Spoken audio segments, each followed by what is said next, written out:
Your teenage child has been diagnosed with functional neurological disorder, short for FND, and you as a parent are struggling to work with your child's school. Things like a school not understanding what FND is and how to help, or they keep calling you or 911, or not really helping at all when your child is on campus.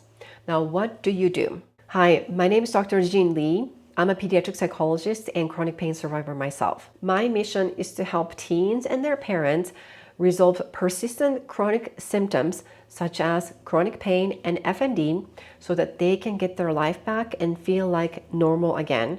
Because I truly believe every teen who is struggling with chronic pain or FND deserves so much better in their life. If you're new to this channel, welcome, and make sure to grab a free PDF parenting guide on how to help your child at home who is struggling with chronic pain or FND, and the link is down below. Okay, so this is the part 2 of the series of talking about what you can do to work with your child's school while your child is struggling with FND. In the previous video, I talked about what school is doing quote unquote wrong. So in this video, I want to talk about what you and school can do to work together to continue to help your child when your child is in school. So first of all, if you are working with your school and your school is providing wonderful support, congrats, and just stay the course and keep doing the wonderful job that you're doing. However, if you're struggling, keep watching, okay? So I want to go over what to do sort of step by step, and even though these are fundamental, I just want to make sure that we're covering all the bases here, okay? So what to do, number 1, make sure that you know what FND is so then you can educate teachers, school nurses, and administrators. Number 1, FND is a legit condition and it is absolutely a treatable condition. And FND is not a medical emergency, and the student, your child, is working very hard to get better. Those are important information the school needs to know. Sometimes you would need to get a letter, a medical letter from your doctor, neurologist, primary care physician, or any other providers that you're working with. So make sure to talk to the provider who can also support you to educate the school, okay? And also have your child attend school as much as possible, ideally all day, every day.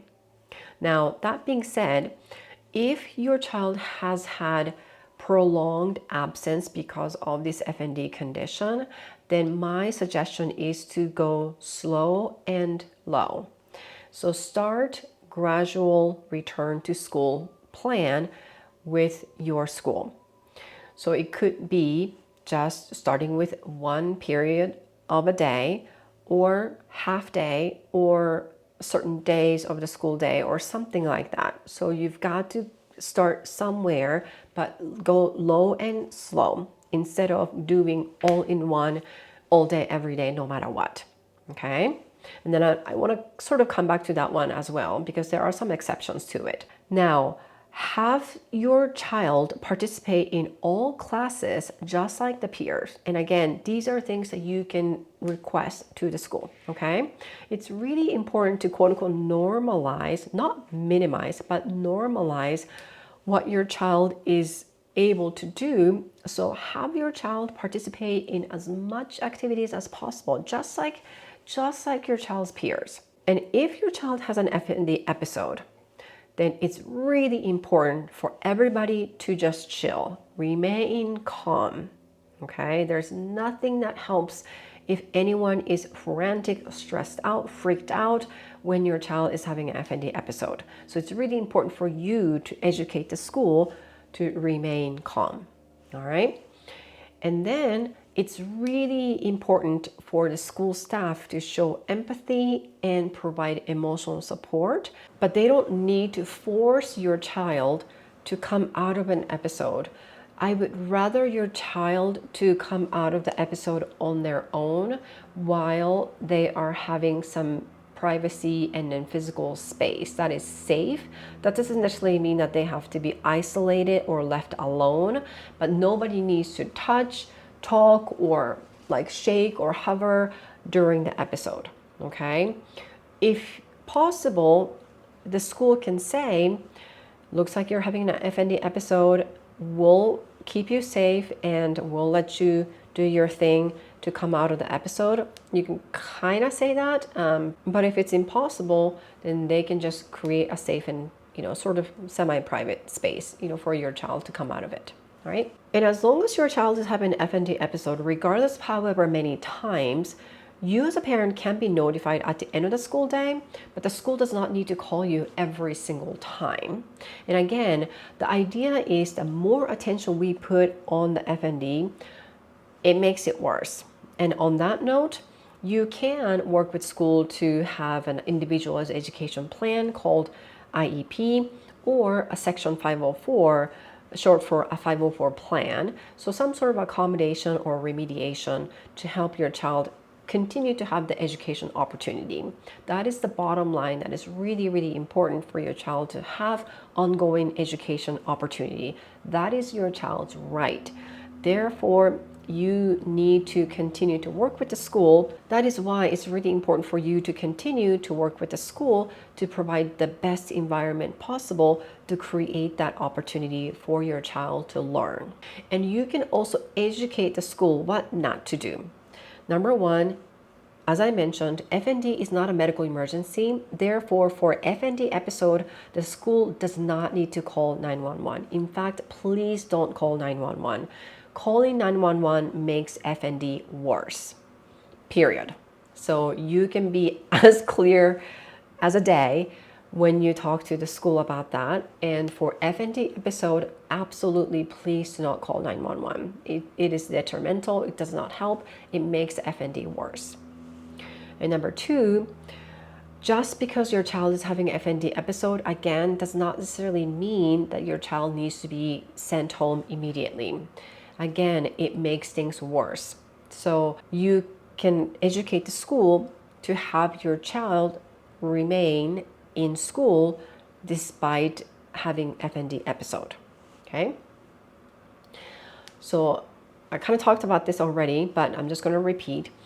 The school staff does not need to touch, talk, or hover or time during each episode.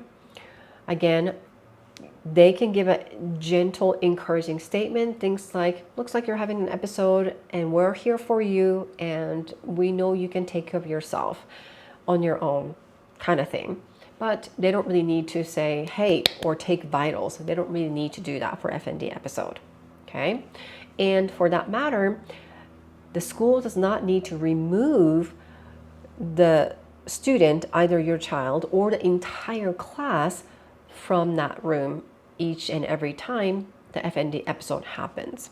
The teacher can say, well, looks like so-and-so is having an FND episode and let's just, remain calm to the rest of the class and we'll keep going with the class and we trust that so-and-so can come out of an episode, but we'll just carry on. So just again, remain calm and business as usual, okay? And then you can also educate the school. They don't need to ask any questions to bring attention to FND. So for example, oh my gosh, you just had an FND episode. How are you feeling? Do you need to go home? Oh my gosh, you look tired. Maybe you should just stay in nursing's office for the rest of the day, or any of that. You don't need to make it more than what it is. You can just simply say, hey, looks like you had an FND episode, but you handle it yourself and we are so proud of you. That would be a very positively reinforcing statement for your child to have an empowerment and the ability to resolve and come out of the episode on their own. Okay, so we're kind of keeping it the more positively reinforcing. It doesn't have to be a positive all the time, but again, encouraging, remain calm. That's the general tone of the voice that the school can remain. And something like this, so you can talk to school about this. Again, it really depends on the situation. There's no one blanket statement. But just because your child is having an FND episode or FND condition doesn't necessarily mean that your child needs to be immediately transitioning from in-home, homebound school program, hybrid, or online. Again, your child has the right to get that education they need. Therefore, just because FND episode is happening doesn't necessarily mean that the right is revoked, right?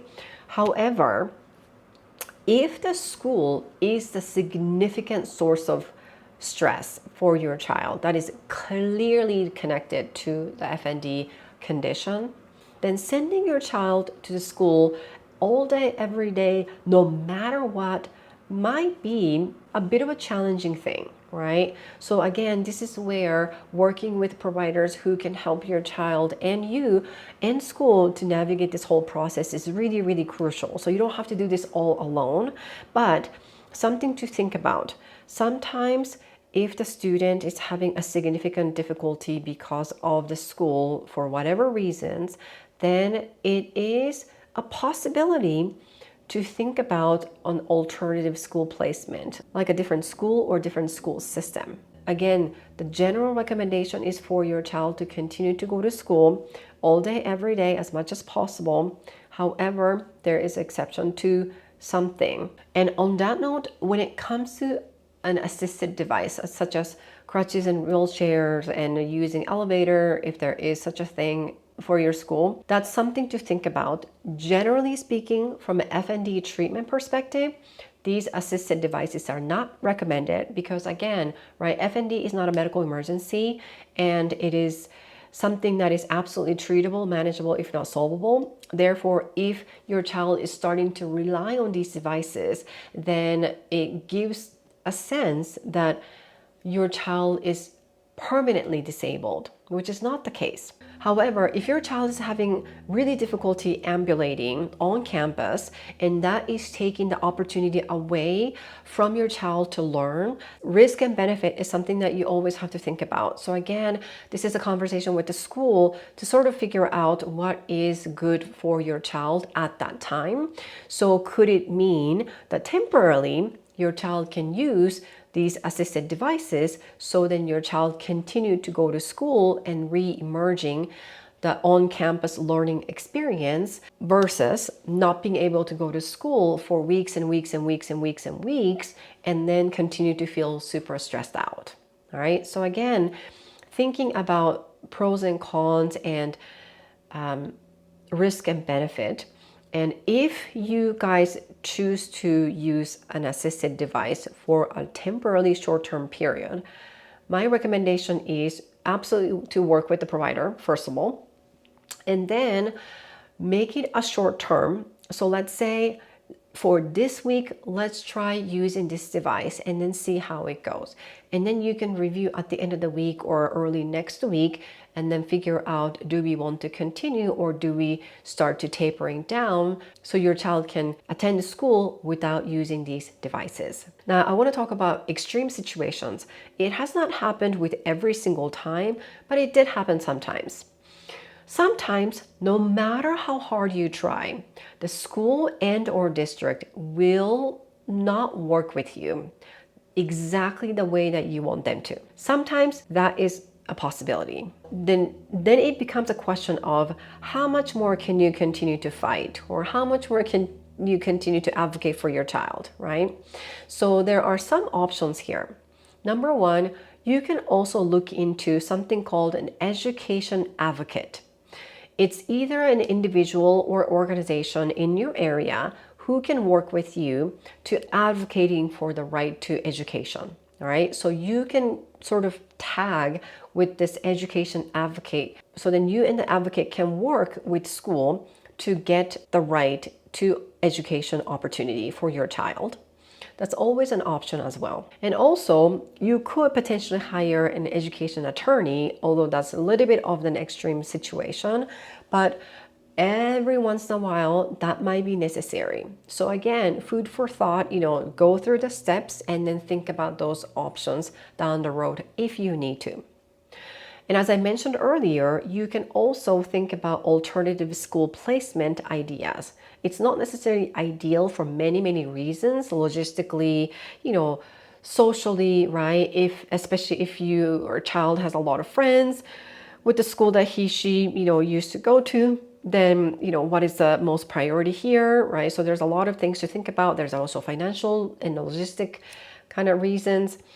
But it is okay to consider a different education opportunity platform for your child if that comes to the point. So priority is, what is the best way for your child to learn, right?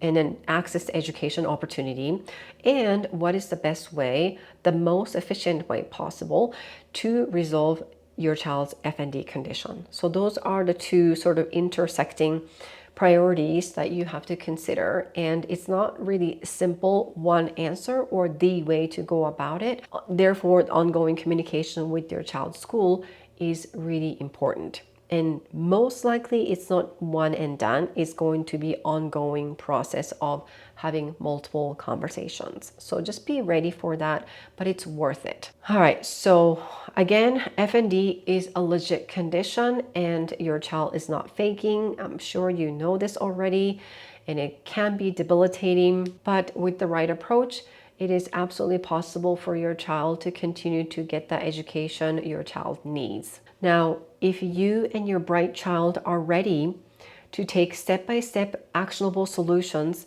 to resolve persistent chronic symptoms such as chronic pain and FND, then you might be a good fit for my program.